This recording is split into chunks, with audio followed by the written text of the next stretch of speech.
Hello and welcome again to the fourth part of our lecture on Pharaonic Egypt. Today we are going to talk about toponyms, ethnonyms, and anthroponyms, or in much simpler terms, the study of the names of places and peoples. But before that, we are going to talk a little bit about ourselves. Some of you have asked, we are going to make a small introduction to talk a little bit about our professional and academic journey. On a professional level, I am a senior IT consultant. I have been working in information technology for nearly 25 years and currently in a company called ISO Group, a German company in the field of quality insurance and software testing. Well, before that, I also work in other fields and as a company as well. On an academic level, I hold a doctorate in African Studies from the University Goethe of Frankfurt, master degrees in Sociology and Philosophy from the University of Hagen, as both in Germany. I also hold a master degree in German Studies, licence in Linguistic, and specialization certificate in phonetics, all from the University Cheikh Anta Diop of Dhaka. I have also published four books, including one titled L'Égypte pharaonique, sève nourricière des langues et cultures africaines. And it is drawn from our researches. There is also Philosophie Wolof, the first attempt, to my knowledge, to directly engage in philosophy in the Wolof language. Additionally, there are two other books that are translation. One is a translation of classical German poets into Wolof, and classical German poets like Goethe and Heine, etc. And the other one is a translation of the Petit Prince from French author Antoine de Saint-Exupéry in the Wolof language. These works are available online on Amazon or locally in Dakar on the IFAN bookstore at the University Cheikh Anta Diop of Dakar. He also managed and developed a website that has been online since 2008, making it, to my knowledge, the oldest website in terms of VR among those in the Wolof language on the internet. Now it is nearly 17 years. To return now to our main subject, we will discuss the names of places and peoples as they appear in Egyptian texts and compare them with those found in Africa generally and in Senegambia in particular and elsewhere in the world. As a reminder, in the last lecture we discussed the origin of Senegambian people, which we titled From the Nile Valley to the River Valley of Senegal. There we examined the oral tradition of these peoples who, at least until the last century, knew very well that they originally came from the Nile Valley. We explored the chronicles of two Senegalese historians who were living at the beginning of the 20th century, Yoro Diaw and Siri Abasso, and other sources of oral tradition as well, which all converge on one point, and it is the origin of this population from the Nile Valley. We also confronted these elements of oral tradition with data provided by Egyptian and Nubian historiography, along with evidence given by archaeological discoveries. Now, in this section, we will present the linguistic argument, primarily argument based on toponymy. Toponymy, as we said earlier, is a study of place names, river names. It could be river names, mountain names, etc. And it is a very important field of research because these names are markers in space and time, which allows to trace back the migratory paths of peoples. Toponyms are also among the most stable element in language, very resistant to linguistic change. And in fact, when people migrate, they take with them, they bring with them the name of places they once inhabited. This can be uh, demonstrated in many ways. For example, in the uh, somewhat recent history of the colonization of American continent by different uh, European people such as British, German, French, Irish, etc., who all bring with them, take with them names like New York, Oxford, Saint Louis, New Orleans, Frankfurt, etc., etc. There are many, many of such place names which they bring with them. The same is also true in other parts of the world, on the African continent also, with European colonization, and particularly very, very true also in South Africa and also other parts of the continent. If you had more time, we could provide more evidence from the story of a country like France, where through toponyms of Gaelic, Roman, or German origin, the story of occupation of various parts of this territory could be also traced back. So we ask ourselves a simple question, and that is if people from Senegambia, for example, come really from the Nile Valley as stated in their oral tradition, it should also be possible by comparing the toponyms found in Senegambia and those found in ancient Egyptian texts. It should be possible to find evidence of this migration of this migratory path. In this for this work, we have exploited uh, some sources, among them, in our opinion, a very important work of a German Egyptologist called Sibelius, and her book is entitled uh, African Names of Places and African Names of People in Hieroglyphic and hieratic texts. We have also make use, of course, of very important sources given by Cheikh Anta Diop and other Egyptologists. So let's now consider the name ancient Egyptians themselves called their country. You know, this name was not Egypt because Egypt is due to the Greek, come from the Greek Egyptos, the river Nile, the Nile Valley, but this Greek word come also from ancient Egyptian Ha, Ptah, the temple of the soul of Ptah. Ptah was the creative god associated with Memphis. The ancient Egyptians, call their land Kamit or the Kemet, which means uh, the black country. It is the real meaning of the name Kemet or the Kemet. And we know that the root of this term came from Kemet or Kemet is found in many African languages, particularly in Wolof. For example, we find Hem in Egyptian meaning burning coal, which gives in Wolof Hem, exactly the same word meaning black or charred or burned. In Wolof, Kemit refers to the residue of something that has burned, something charred.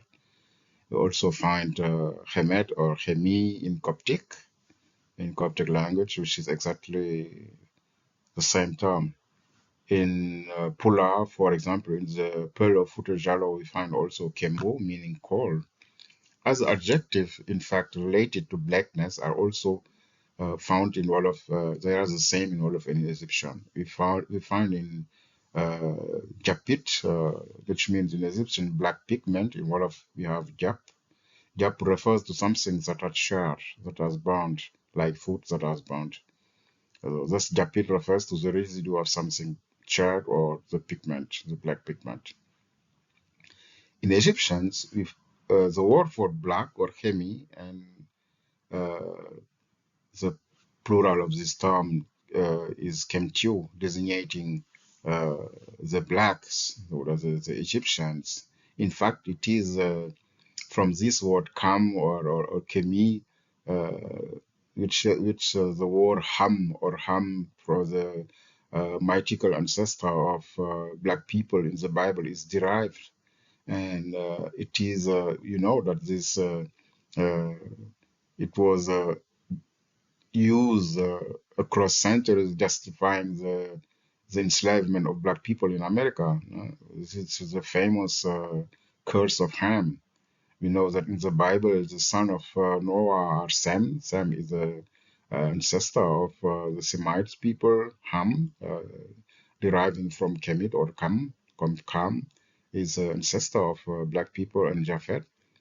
Ham is associated with Egypt, and Japhet is linked to other peoples. As Ham, son of Canaan, was cursed by Noah to be the slave of his brothers. This is it's a long story in the Bible. And the this story was used to justify over centuries the slavery of black people, as I say, in America.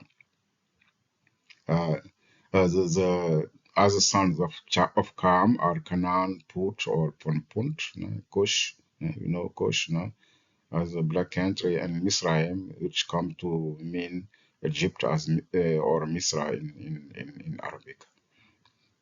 In fact, until the 18th, 19th century, until the what we call the revisionist turning point on African history, it was widely accepted by European scholars that Kam or the Ham was associated with Egypt and was called the land of Ham or Kemia, meaning the land of black people.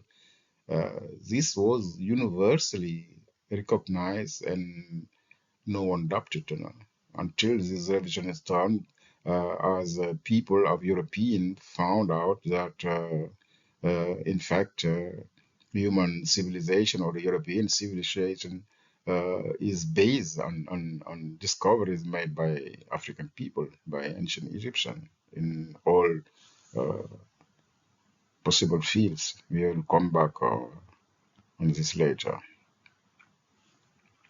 So here are other words derived from Kem. As you can see here, Kemwer, the great black. This designating uh, Osiris or other deities as well. Uh, Kemi, black. Kemet, black coal, etc. Kemet, the black land. But as you also know, the ancient Egyptian were referring to their gods, their deities are black. Black, black was in fact the color of the deities, the black of the gods, the color of the gods, while red was color for evil, the color for sad, etc. And we can also understand why in Senegambia, in the Senegambian tradition, uh, there was also the myth or the legend of the black bull. The black bull, the black bull was totem, and it was not allowed to slaughter a black bull. We can find the reference in the Wolof initiation text or initiation song. For those who know this tradition, this song, you find the Wolof song, initiation song, Nagbunyulo Mbenkumba, which means you black cow or black bull uh, totem. Mbany is in Wolof totem, you know. This is also uh, survival from ancient tradition, from ancient beliefs, all deriving from uh, Egypt, even if people don't really know the origin of all these traditions. Here also we find another word, kuku, meaning blackness in Egyptian, and we find the very same word in Wolof, kuku, which is a word reinforcing the idea of blackness. When in Wolof we say cook, ñuul cook, it means something very dark, very black. And this kuku is in word in Wolof grammatically what linguists call sometimes a coverb, uh, which is which means a word uh, reinforcing the idea of something. We find it also in chur, for example, honku chur, which meaning very red.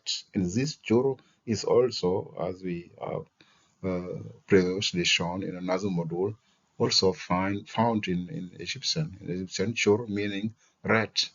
You know, you find these covers are, in fact, this is at least my hypothesis, are also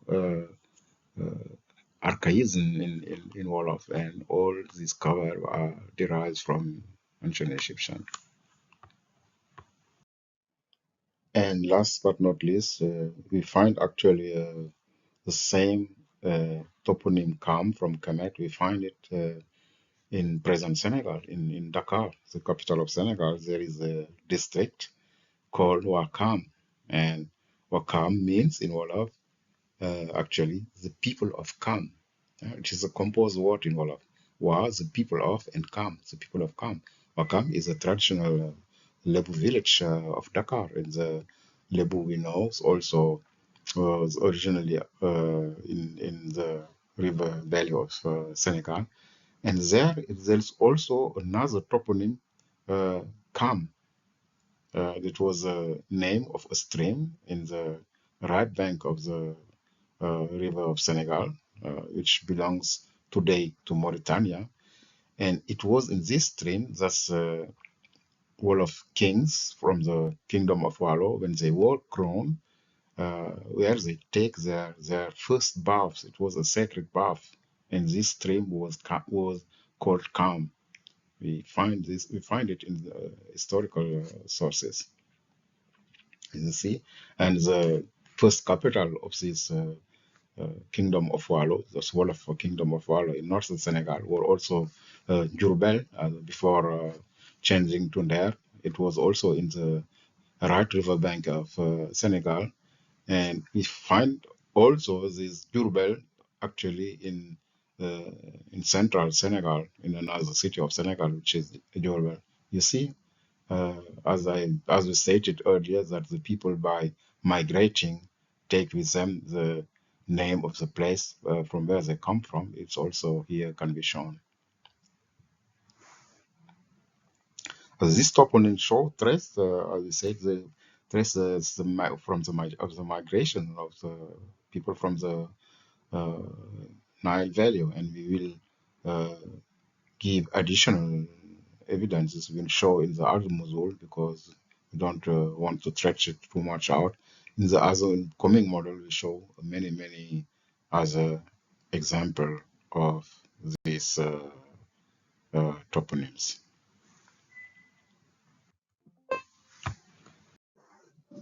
But before concluding this section, I want only to emphasize that questions relating to toponymy are highly important, even today.